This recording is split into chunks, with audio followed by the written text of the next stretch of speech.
Tako, to je bil notranji duh. To sem meditiral meditacijo v sedečem položaju. Meditacija je sedeči položaj.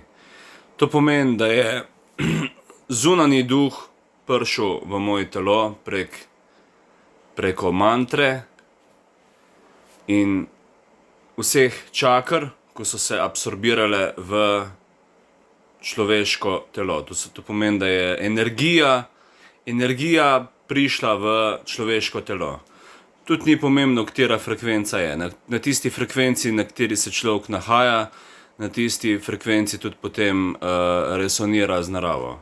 To je dejstvo.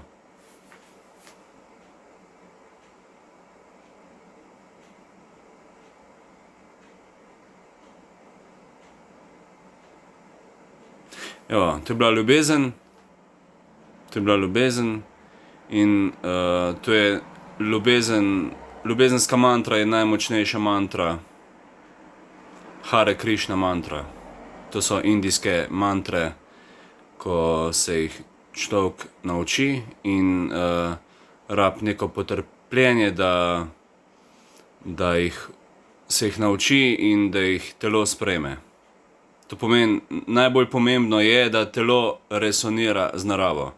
Sploh v zdajšnjem primeru, ko je vpliv lune. Luna pomeni, da čisti človeške čakre in razum in na splošno prečisti vse okoli nas.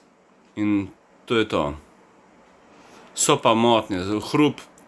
Vsak hrup povzroča neko motnjo in spremembo zavesti, razuma, kakorkoli že. V glavnem, tudi hrup povzroča neke motnje na človeški razum.